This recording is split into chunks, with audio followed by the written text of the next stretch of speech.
Okay, Chodesh Tov, everyone. Thank you for joining us tonight at quite short notice. We originally wanted to do, just a few people together, and then we thought, we might as well open it up and we'll record it, and for people who might not be able to make it tonight. And I'm sure everyone's going to find this interesting. I apologize, by the way, if you hear there's fireworks happening now, because in England it's on the 5th of November. It's Guy Fawkes, also someone from the 1600s, where they commemorate he wanted to blow up Parliament. But we'll be commemorating someone else from the 1600s, who is Nachala, is tonight, the 1st of Kislev of the 5448, November 1687. Before I introduce Walter, who will give us background, and I think we're going to jump into an excerpt of Orobio, I wanted to share just a very brief introduction as to why we have this special Chabura, marking the Nachala of this great person. As you all know, one of the prime objectives of the Chabura is to raise awareness of a particular approach, a Sephardic approach that was not threatened by philosophy, by science and foreign ideas.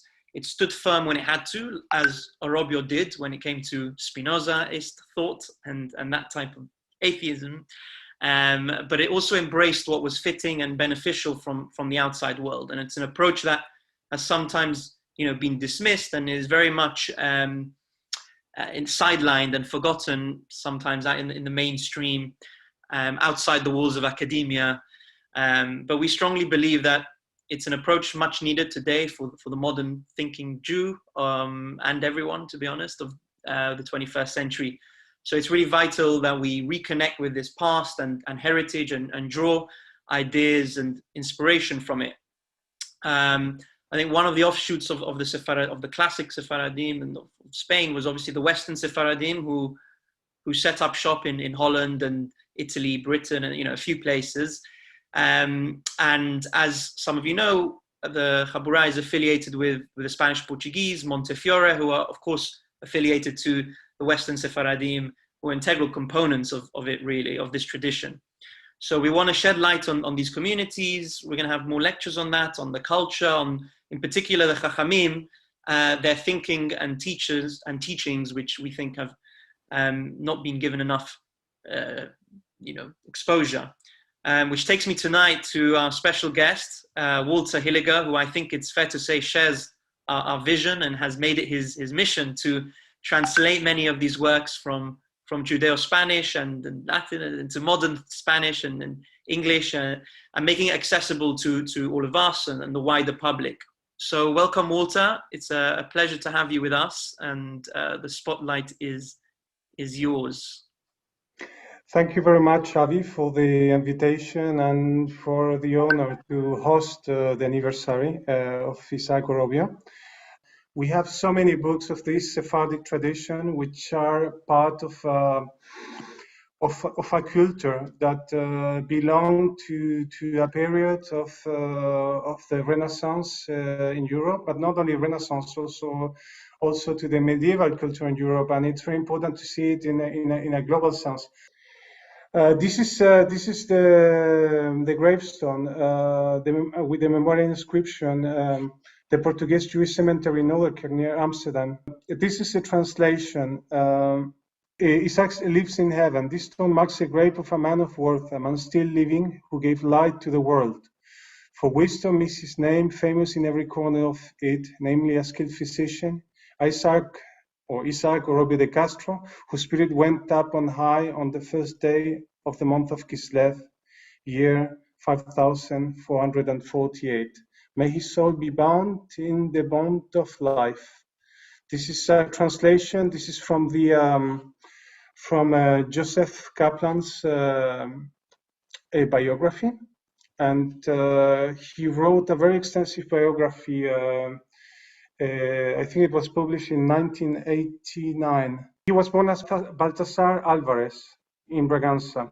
He didn't have the name yet of Isaac Orobio de Castro. That came only later. And he was registered as a medicine student in Osuna in Andalusia, where he learned the traditional curriculum of doctors and of medical students back then. This is interesting because in the university he learned the trivium, which is the three arts, medieval arts of grammar, logic, and rhetoric. This is very unusual today because we wouldn't think today that doctors need to study a language and how to communicate, but this was very important at the time. So this is something that he shared later with the community in Amsterdam, particularly with Rabbi Rafael de Aguilar.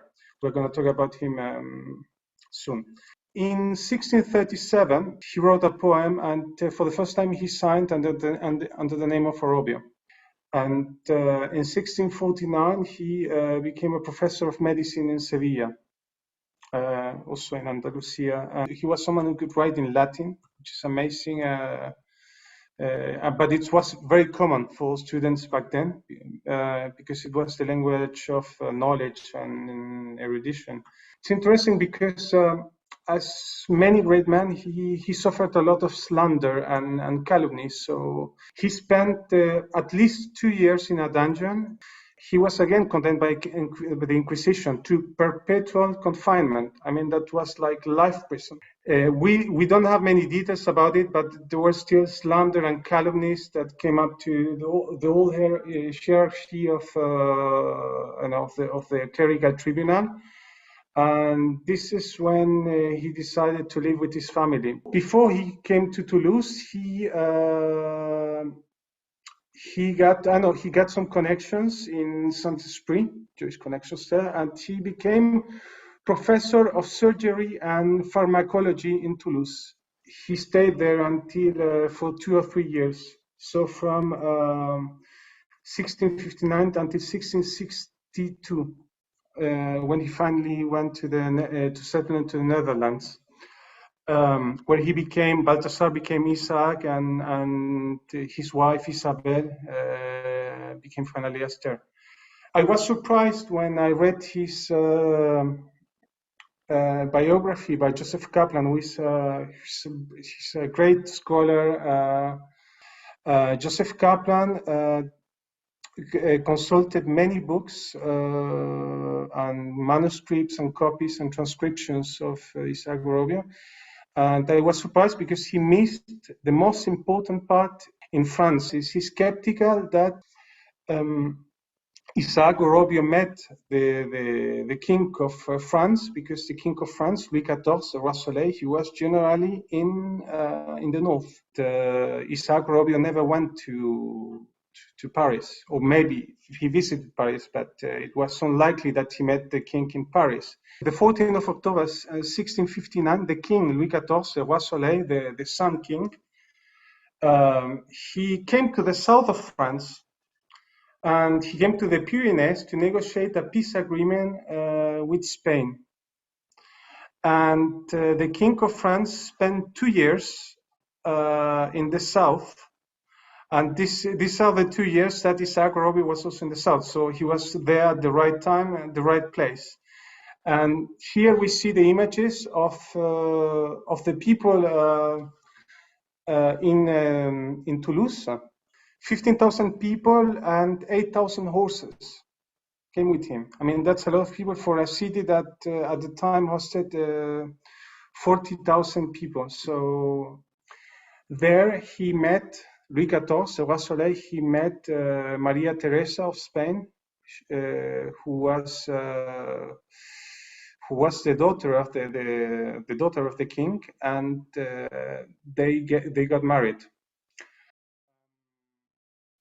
Isaac Orobio, he was the doctor of the king, I mean, when he visited there. So I think that he took care of Maria Teresa, and he took care of the king and of all the people. I cannot imagine the organization that they had to provide for hosting all these, the visit of the king and all these people. And this is the palace. This is where Isaac Orobio worked at that time. And we also see below the home of the king in San Gian de Lusa, where he spent time with the queen, and probably Isaac Robio visited that place too. Back then in the south, Isaac Robio started his apologetics, as they call him today. There he started writing the Prevenciones Divinas contra la Idolatría de las Gentes, which is can be translated as divine warnings against the idolatries of the peoples. In his book, Prevenciones Divinas, he really did an exegesis, and he found in the Jewish text, and he consulted with Rabbi Aguilar, all the passages and texts that warn Jews against the future flaws, irrational flaws that are proposed in Christian religion. Here I put a page of the chapter 2 of Prevenciones. It says, capítulo 2, Prevención a Israel contra la encarnación del cristianismo, against incarnation of Christianity. I read it and then I translate. Dijo más el Señor a su amado pueblo con la ocasión en que nuestro maestro Mosé quiso ver su divina gloria y no verá al hombre y vivirá, que es decir, ninguno de los vivientes puede ver con los ojos de la materialidad mi ser infinito. He's talking about this passage of Exodus where Moses was the most beloved man to God, and God tells to him, no man can see me and live. And this is against the material idea, the materialistic idea of God. We see this a lot in Maimonides, and Maimonides also discusses in the guide for the perplexed against this idea of giving an image or delimiting the idea of God and the divine. And Isaac Robio also developed this topic in his Prevenciones Divinas. Here I prepared an image. This is from Google Ngrams, and here we see that the word Dios or God is the most frequent word in the corpus of human books still today, especially at the time of the Enlightenment, at the Age of Reason. So in the Age of Reason, between the 17th and 18th century, reality studied, which is metaphysics, to give it meaning, which is epistemology, to reach an objective truth of being, which is ontology, of which God is the source. And the frequency of God in books reached its climax in the Century of Light. This is, I'm showing this to debunk the idea, the modern idea, that the Renaissance was an atheistic time. I mean, there's a popular idea that it was atheistic or atheistic time. And in the age of reason, people were really immersed into God in books and in philosophy, and it was the most important topic. This is so since the times of Greek philosophy. The Renaissance is in some way a restoration of Greek or Greco-Roman European ideas that were given a new life through scholastic philosophy. But we see Anselm and the ontological argument. Isaac Robio could quote, sometimes we see it in his text, Aquinas and some Christian scholars. And this is important to mention because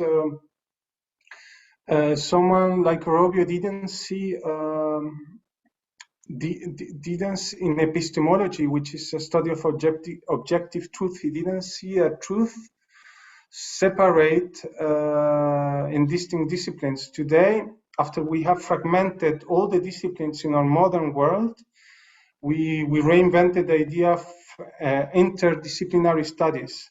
At that time, the studies were already interdisciplinary, and this is interdisciplinary. It's a medieval idea, and it means that something that is true in the sense of Orobio, something that is true in Judaism, is true and must be true also in Christianity, and is also true in philosophy. In science today, we are taught and we are constantly pushed into the idea that the universe is infinite and that there is a void behind. I think this is a common idea today in modern thought, that there is a void and we were deprived of something behind reality. And the thought that Orobio represents, which is a medieval thought, is that behind reality there is no void. Behind reality there is God, and because He's the creator, the infinite creator of the universe and everything we see of reality, and reality is contingent and has a limited time. And this is what we're going to see in his Certamen Philosophicum. I'm going to share two ideas of two chapters from his book. It's a very deep book. It's impossible to share it live in a few minutes. It takes years to digest. But this is related to what I was mentioning. It is in chapter 1, part 1, page 77. The definition 1, this is the definition that he contradicts. These are the definitions based on modern thinking, and Isaac Orobio replies to them. The modern way of thinking is that by necessary being, necessary here is not does not mean necessary in terms of utility or usefulness. It means it doesn't mean necessity in utilitarian terms. It means necessity as something that has to be there as a basis. And this is what I meant, that behind reality there is God, there is no void, there is God. And this is the base, this is what's necessary. It's something that's necessary there, not the void, it's there. And by necessary being is understood the being whose existence is its very essence, or a necessary being that exists essentially. At that time, at the time of Orobio, they started to think that the material world that we see and the reality we see is a necessary being. And this is what Orobio is against to here. He said this definition is true and only suits the supreme all-perfect being, that is God only.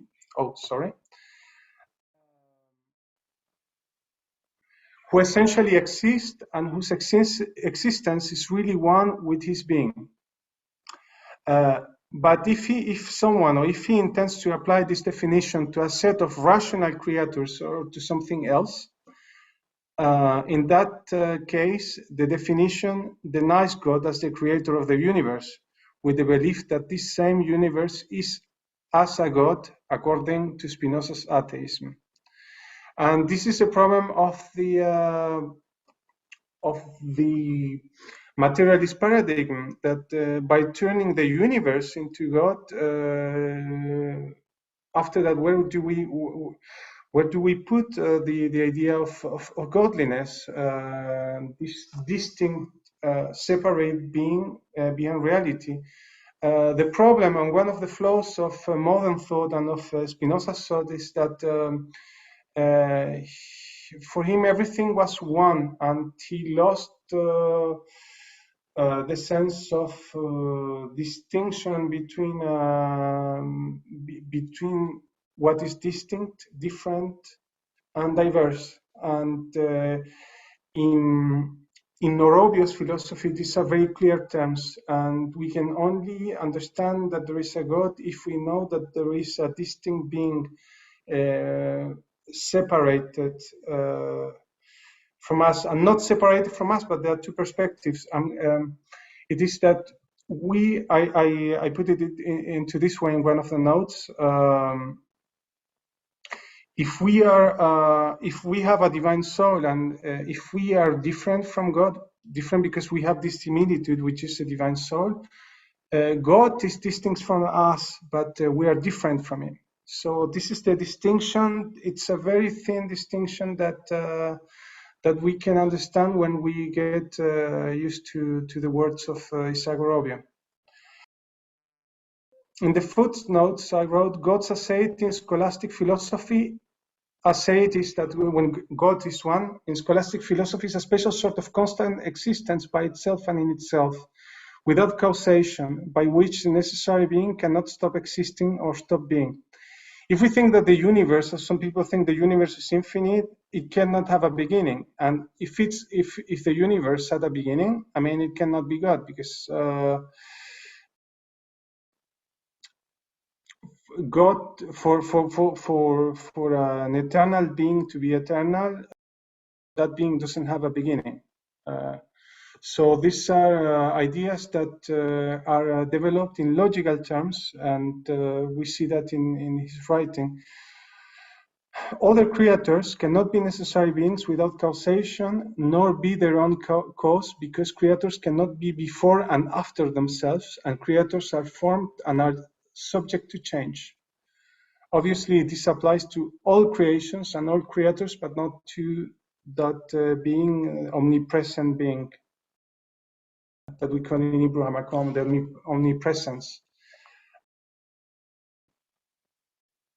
Point 3, Aristotle in his metaphysics attributes to nature three meanings: the native constitution of something, the set of intrinsic principles of matter and form, and the set of intrinsic qualities and properties of a thing that emanate from its constitution. The renowned statement of Spinoza, Deus sive natura, God or nature, does not suit God, who is not born and cannot be born, although it can be said actively when God makes things to be born. Therefore, Plato called this first definition the nature of things. Augustine divided nature into made and unmade, calling the latter God. The scholastics differentiated it as naturata, created, I mean the nature that is created, and naturante, the creative nature, being God the creative nature, the naturante. And the second definition suits God in giving intrinsically matter and form to things. The third definition of nature is the most used when it's said that God, by his nature, is just omnipotent, etc. However, Spinoza's confusion in simplistic language severed ties with the philosophers that preceded him and with the understanding of nature based on the authorities that Isaac Orobio defends. The idea that we have to keep in mind here is that the modern invention is thinking of nature in general terms. I mean, doing a generalization and saying there is a nature in general. And this is a mistake that scientists do. And we see that everywhere. I mean, this concept, this idea of nature in general, that actually doesn't exist. Maimonides and others explain clearly that there is a particular nature of things. There is a nature of, the example of Maimonides is the nature of fire is heating, and it's heat, that's the nature of fire. There is a specific nature. Okay, specific, you have particular, specific, and general. The specific nature is that, for example, specific nature of humans is being rational. Rationality is part of human nature, and then there is a general nature. And Isaac Orobio, David Nieto, Aguilar, Menasse Ben Israel, all share this same idea and same thought that there is no nature in general. I mean, this is a modern concept, a very pervasive idol, as David Nieto called it, and it's a very pervasive idea because we see it everywhere. This thing called nature, which doesn't exist. What we find is particular natures, specific natures, and then we find God. And this is the way that the tradition, Sephardic tradition, saw it. In chapter 2, we will finish with the attributes. Definition 2, attributes are qualities whose essences constitute the nature of the thing to which they are qualities. So they are not distinguished from the entity to which they are attributes or qualities. Here, Orobio answers, if this definition is understood of the being that necessarily exists, meaning God, it is inadmissible without a distinction, because there are no qualities in God, who is as a whole a very simple essence without composition. This is also Maimonidean. This is also Saadia Gaon. It's also Gersonides.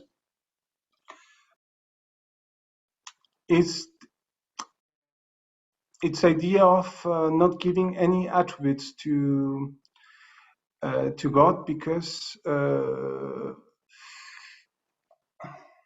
attributes are not attributes in God. In medieval language, attributes in God are infinite, because God is infinite, and He cannot have parts. God cannot have components, because it's illogical that if God was composed of something, of which attribute came first, it's nonsensical. So everything what's godliness and what is God is infinite, and the attributes in God are not attributes per se, are called perfections, because they are infinite and they are complete, and they are only one essence. Maybe some people think that what I'm mentioning here about this is maybe far-fetched, or it's, I don't know, it's maybe too philosophical, but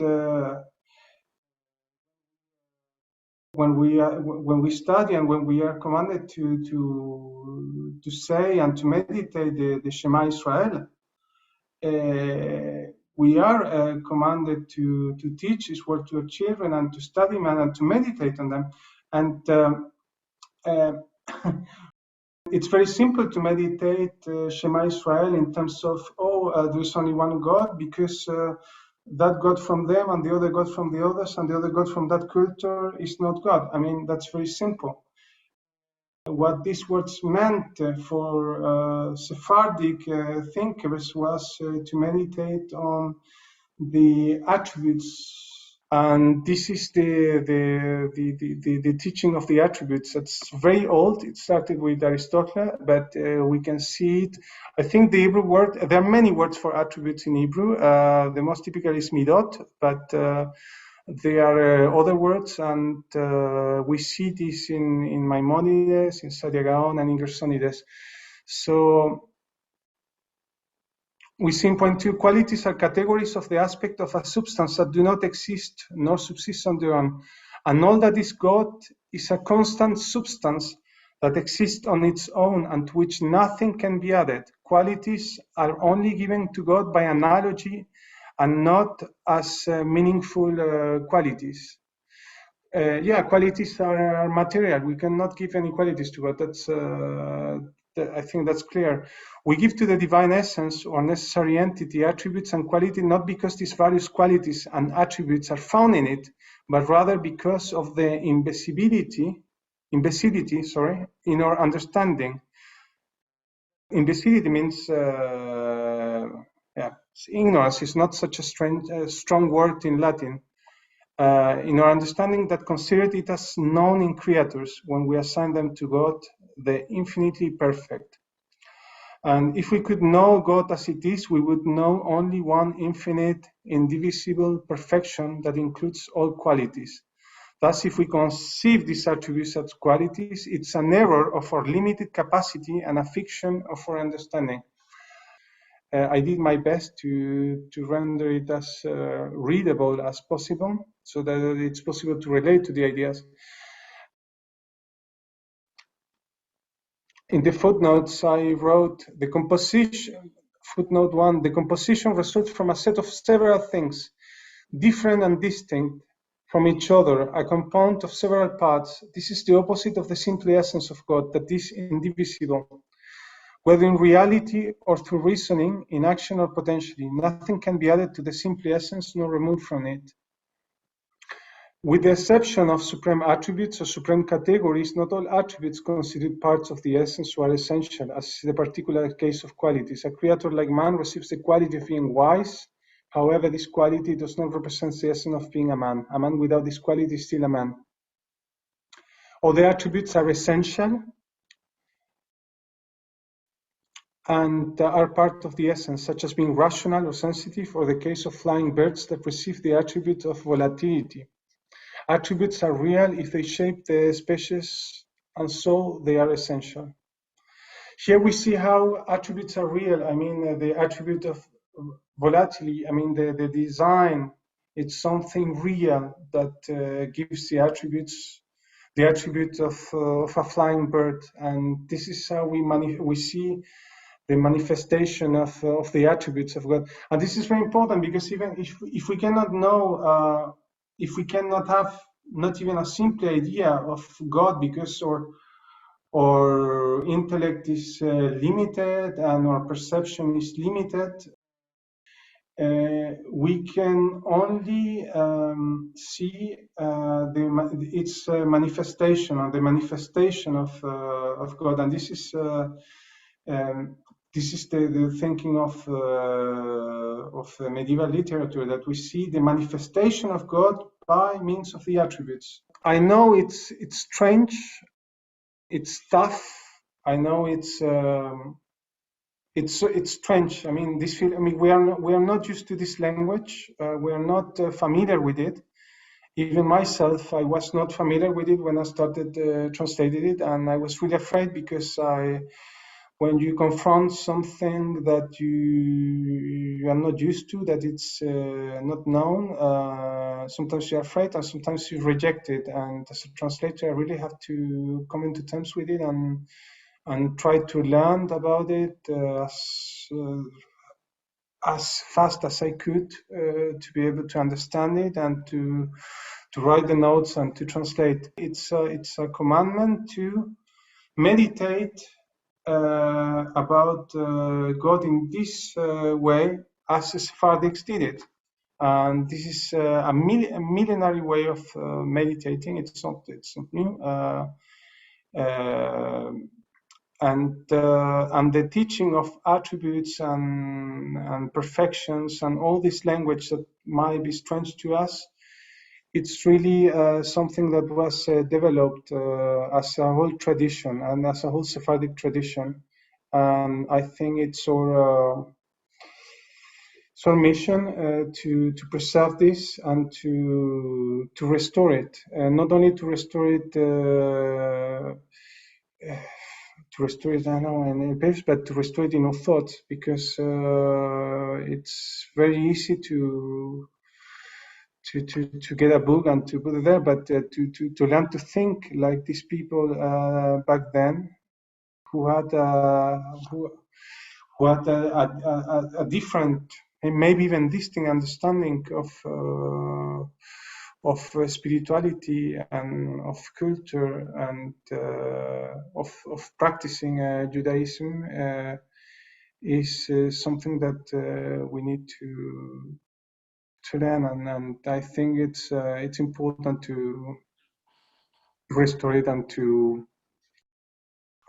read. I mean, it's the only way. Thank you so much for enlightening us with Robio's ideas, deeply rooted, obviously, as we can see, in the Sephardic tradition, and really triggering our brain cells and getting us thinking in sort of Maimonidean philosophical terms. And it's worth studying. As you said, this is not something we just wanted to give a little taster. But to answer the question, you've got here of the famous historian of Heinrich Wright. He acquired the respectful admiration of his outstanding opponents of Judaism. So I assume obviously the defenders would also have appreciated him by his integrity and sharp dialectics. And Chacham Faur speaks about him a lot in his book, The Shadow of History, as well, which is about the conversos who came out of Spain and went to the different communities. And you have here a letter which is really interesting of Voltaire. Orobio was so learned that he gave none of the illusions that so many other rabbis are accused of. He was deep without being obscure. He stood out in literature, a man of a pleasant spirit and extreme politeness. And I think his Matzeva, that what you showed right at the beginning, where it says he was famous around the world, I think all that gives a good understanding of the ambassador that he was.